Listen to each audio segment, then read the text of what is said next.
Thanks for coming out and watching the oxymoronic Reddit professional show, where I showcase the best and worst of the internet. Here I comment on brilliant and hilarious comment chains regarding dumb shit on the internet for you to enjoy. Make sure to subscribe, hit the little bell button so that you get notifications every time we come up with a new video. Enjoy this week's show. I was Goofy at Walt Disney World for over 20 years. Ask me anything. Any good stories about your magical moments? In 20 years surely you got some good ones. I have one moment that stands out above all the rest. I was waiting for someone to ask me this question. It's the reason I left a good job as a VIP tour guide and moved to the character department. I was working City Hall one day when two guests came in with two little girls. One was in a wheelchair and the other one looked like she had just seen death. Both were cut and bruised and the one in the wheelchair had her arm in a cast. The two women were actually nurses from a hospital and were asking for a refund on the girls' tickets, something we avoided doing at all costs. When I asked why, they told me the story. The two girls were with their mom and dad at Epcot, and on the way home they got into a horrible car accident. The mother was beheaded right in front of them. The father eventually died too, but the two girls didn't know that yet. They were from overseas and had no money and no contact information for anyone they knew. They were bringing the tickets back to get the girls some much needed money to help get them back home. My heart absolutely sunk. If you had seen these girls you'd know why. They were truly traumatized. I refunded their tickets and got permission to be their private tour guide for the rest of the day, which they were not expecting. I walked them to the VIP viewing area for the parade, which was as far as I could walk them in the costume we used to wear at City Hall. I had to leave them there while I put on my VIP costume. On the way down I pulled out every kid joke I could think of. I was a really good tour guide, I helped write part of it, and I knew how to make kids smile. Nothing worked. These girls were too far gone for that. I left them at the bridge to go change, walked backstage and bawled my eyes out. I just had never seen something so horrible. I was truly affected and it was a terrible feeling of powerlessness not being able to fix the situation. When I came back I brought them to get ice cream, take them on rides and stuff, but they never smiled, not once. The nurses were loving it and were trying to get them into it, but it just wasn't working. We went back to the bridge to watch the parade. It was there that I honestly saw true magic. Real magic, not bullshit. I had called the parade department to let them know what was going on and set up a private meet and greet after the parade. As the parade was coming around Liberty Square I told the girls that I had called Mickey and told him all about them. I told them that Mickey asked to meet them after the parade. The little girl in the wheelchair smiled. "Really?" she asked. My heart skipped. "Yes, really. He told me to tell you to look out for him in the parade and to follow the float back to City Hall." The other girl smiled. "You mean right now?" she asked. It had worked. They were talking. Not laughing, but talking. It was the first time I had heard them speak. Every single parade performer came up to them on the bridge and told them to look out for Mickey. Every one of them told them that. When Mickey's float came up, Mickey, who was attached to a pole at the top of the float, managed to turn her body sideways, look down at the girls and point towards Main Street. That was all it took. The girls were excited now.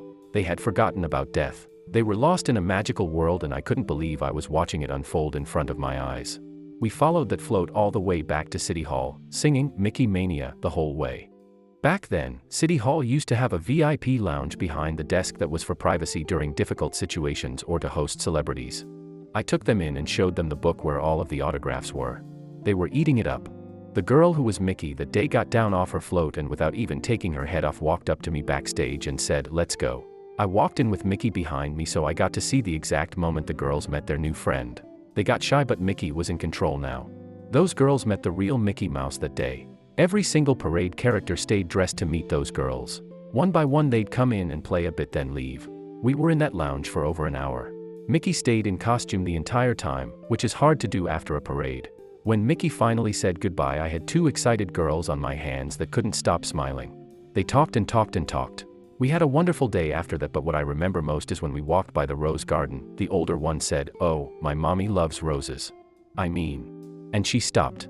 I held out my hand and walked her to the gate, picked her up and put her on the other side and said, "Pick one." She looked happy as she picked out her favorite rose. She didn't say anything more and she didn't need to. I said goodbye to the wonderful nurses and the wonderful girls, then walked backstage behind the train station. This time I didn't cry. It felt so good to be a part of that. I realized that as much as I liked helping guests at City Hall, the true magic of Disney was in the character department. I auditioned, transferred, and never looked back. Thanks for letting me relive this. It was a special day for me. Hey there, worst and best customer experience you ever had? Ugh. Worst guest experience. It's a tie between having my life threatened at a grad night party one time and one time I had to tell a guest that their son was in jail for stealing from one of the stores and she did not take it very well. Best guest experience. I've got too many to mention. One that stands out is when I was working at Mickey's character spot at Epcot. There was an older gentleman that came up in the queue but didn't come see me. He just sort of stood in the back and watched me for a while. After about 20 minutes he came up to me and said, "Goofy, I had a special friend that would want you to have this. In Goofy you have to look down in order to make it look like Goofy is looking at you." So I couldn't see him but I heard him holding back the tears. He was shaking a bit but he gave me a hug anyway. I will never forget that hug. It was one of those hugs that last with you. He was crying in my arms. He had given me this, which is a pin they give to family members or friends of POWs and MIAs. It's become one of my most prized possessions. Why did you quit? I was fired. To make a complicated story short, Donald Duck was, as usual, being a jerk and wouldn't leave my area because I had signed "Love, Goofy" right over the bill of a Donald Duck hat. He threw a temper tantrum and as I was dragging him across the floor to get him back to his position, a little kid ran out from behind the curtain at Pete's silly sideshow and we knocked her on her butt. The kid was fine and no one complained, but Disney didn't really appreciate me dragging the costume on the carpeted floor, so they terminated me. What is your favorite memory working there? I can't really figure that out. I've tried to answer that question 100 times but I can never pinpoint a specific moment that stands out from the rest. I have a few tear-jerkers, a few laugh-out-loud moments, and a few horror stories. One that does stand out was at Give Kids the World, which is where all the Make-A-Wish kids stay when they come to Disney. Truly a magical, spectacular place. A woman came up with her son who was born with a birth defect that meant he had no muscles in his neck. He looked really bad and his head had to be supported by his mom. This was a special circumstance. The kid's wish was to be held by Goofy. That's it. Just to be held. The mother told me that because of his life problems, everyone is afraid to even touch him. She laid him very carefully in my arms, sitting on the ground, and let go. We rocked back and forth on that floor for what seemed forever. It was one of the times where I forgot I had the costume on and I just cried and cried. He was such a special kid. I'll never forget that. Did you like Walt Disney World when you started this job? Do you still like it? What's your favorite thing at the parks that isn't around anymore? Loved it then and I love it now. I would have to say the Hidden Mickey at the Disney/MGM studios. The actual park used to make a giant Mickey Mouse when seen from an airplane. Echo Lake, where Gertie's is, made his right ear, and the place where that horrible hat was made up the nose. All of the expansions tore it all to shreds though. There are a lot of attractions I miss terribly though. Horizons was such a peaceful ride, and cool as shit, and Journey into Imagination with the original Figment had so many amazing tricks in it. I miss Delta Dream Flight and Mr. Toad's Wild Ride a lot too. What is the funniest thing you've ever seen someone dressed as their character say, like someone in costume saying something that sounds ridiculous cause they said it in character? I just farted, Cinderella. Do you prefer parents playing it straight or interacting with you, in character, so to speak? For the most part I appreciated when parents would stay in character. I hated when people would tell their kids, "It's just a guy in a suit, don't be scared," which scares the kids even more.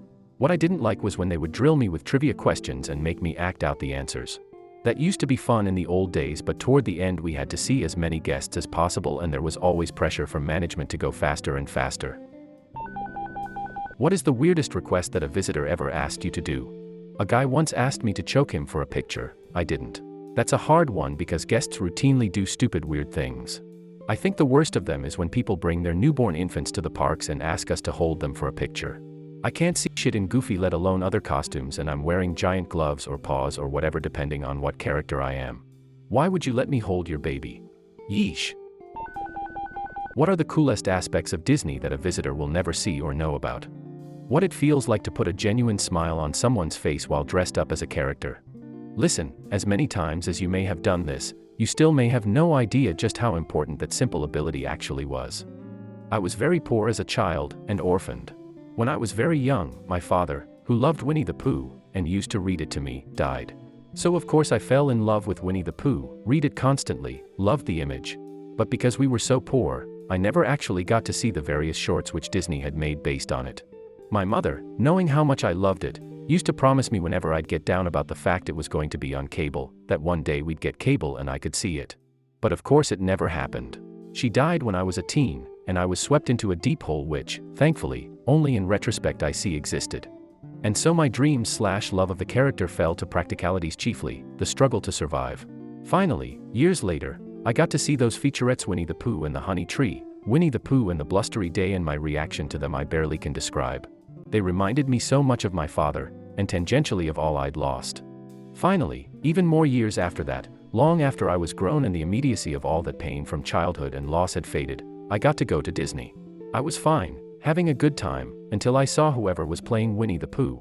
I was a grown man. I fell to my knees and wept. So much about my father came back: his scent, the strength of his arms, the sense of belonging I felt in his grasp, the sound of his voice, his nickname for me, even the feel of his whiskers on my head and face, all flooded back to me. And it had been decades. Whoever was playing Winnie, sure, she or he probably was used to strong reactions. But that day whoever it was gave me back something I'd lost, something which mattered to me more than I ever could say. She gave me back my father.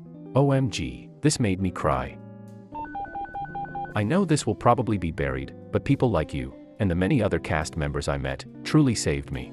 I just wanted to say thank you.